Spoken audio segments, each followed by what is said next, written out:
10 things you didn't know about decluttering. My name is Nicola Burt. I'm a tutor at KLC School of Design and I'm also an interior designer. So today I'm going to help you clear your clutter and simplify your life. The greatest wealth is to live content with little. Do you know who said this? It was this chap here.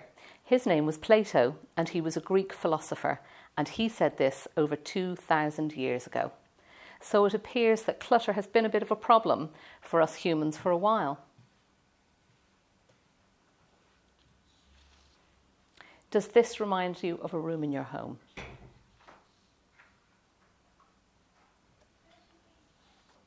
Or this?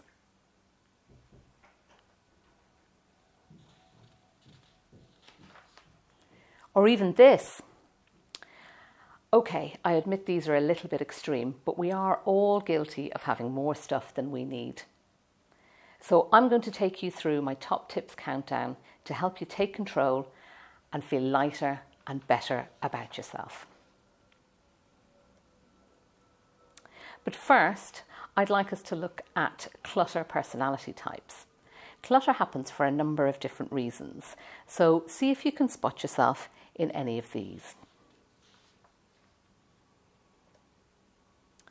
First up is the hoarder. This might come in handy someday.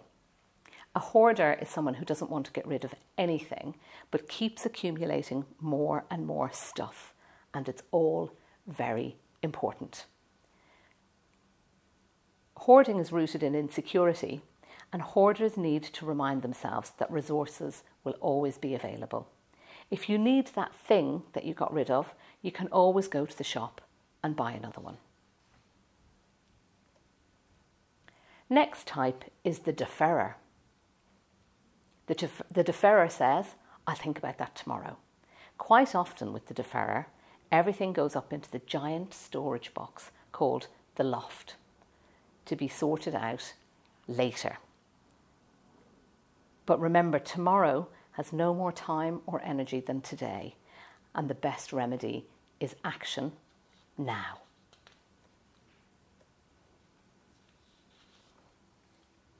This clutter type is called the rebel, who says, I don't want to and you can't make me. A rebel clutterer will avoid rather than tackle their mess. So the rebel clutterer needs to tell their inner rebel, it's okay, I'm a grown-up now and I want a house that's nice to live in.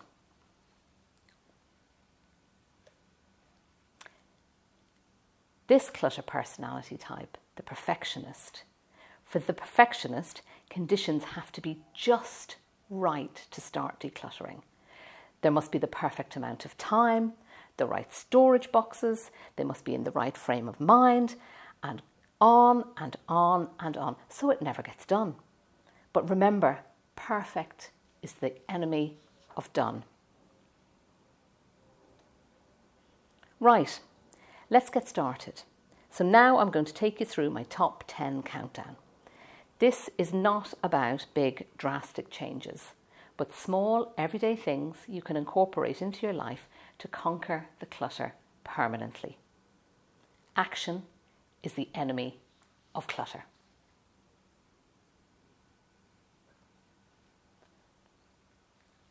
Starting at the top. Top tip number 10. With the loft. When storing long-term items up there, label everything.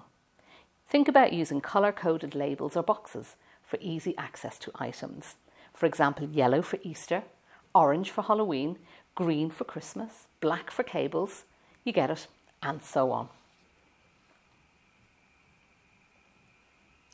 Top tip number 9.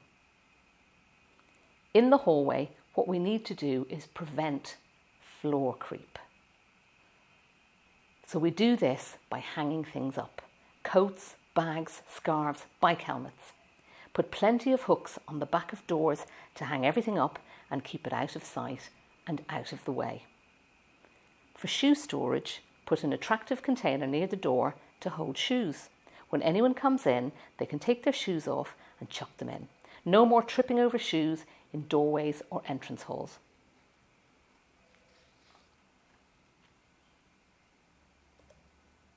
Top tip number 8.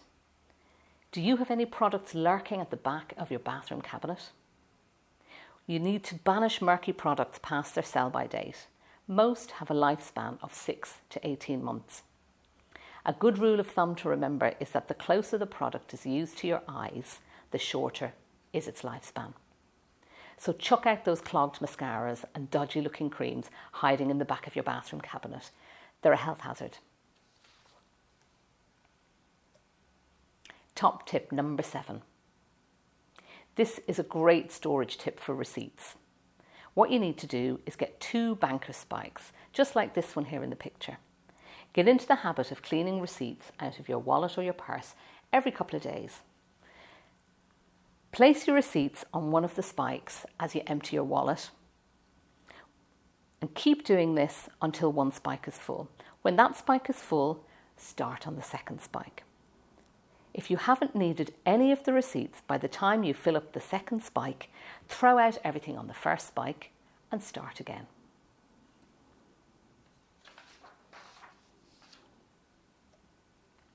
Top tip number 6. This tip for DVDs, I recommend you use the ratio reduction rule. So this means for every 4 DVDs you keep, get rid of 1. Keep doing this. Each time increase the ratio. 3 to 2, 2 to 1, until you get to the 1 in, 1 out ratio. This will help keep your DVD collection under control. Top tip number 5.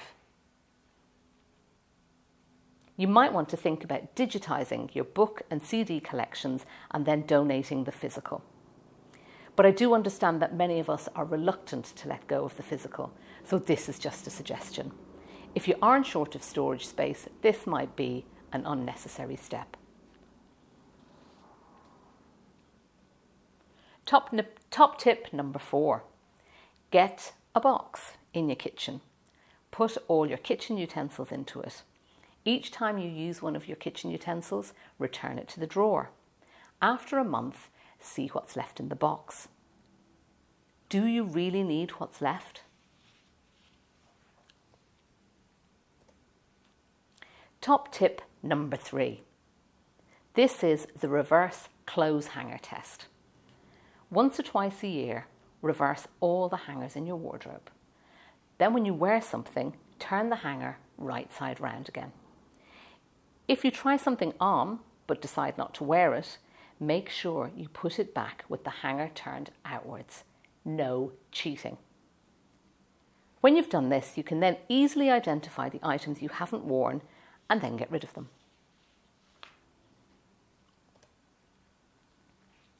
This is another wardrobe decluttering tip. Put all your clothes into these 4 categories. Number 1, clothes I like that fit. Number 2, clothes I like that don't fit. Number 3, clothes I don't like that fit. And number 4, clothes that don't fit and I don't like. Then get rid of everything in categories 3 and 4 and most of category 2. Only keep category 1 and any big investment pieces that you have that may be valuable. Then what you should end up with is a fully functioning wardrobe with all the best options clearly on view. Top tip number 1. This is about small storage, those little bits and pieces that if they don't have a proper home can end up just cluttering and taking up space and lying around. So what you do is store like with like, give everything a home, and remember, put it back where you found it. So now we're going to look at some storage solutions for you now that you've taken on board all these fantastic handy decluttering tips.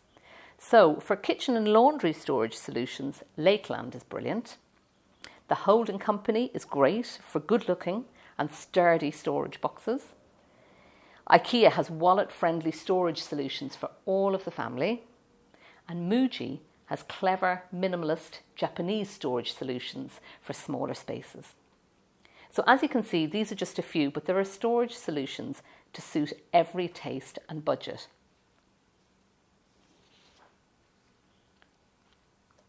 But you can also get creative and make your own storage. There is tons of inspiration online. Pinterest is a great starting point to look at storage solutions, hacks that people have done, really inventive ways of making the most of storage and storage space in your home. While you're there, you could check out our Pinterest page. It's KLC School of Design. If you're looking for further inspiration, you could look at Marie Kondo. She is a Japanese art expert in the art of decluttering, and she has written a book called The Life-Changing Magic of Tidying Up, the Japanese Art of Decluttering and Organising. So you can look her up online. She's well worth reading about for her unusual approach to decluttering and organising. She believes that you must thank your things for their service before you get rid of them. It's bonkers, but brilliant. And finally, declutter as you go. Make decluttering part of your daily life, and this will help you keep on top of it. Always carry something with you when you move from room to room. From downstairs to upstairs, from living room to kitchen, from the car to the house. Never leave a room empty-handed. I hope you found these tips useful and they've inspired you to get decluttering. Thank you for watching.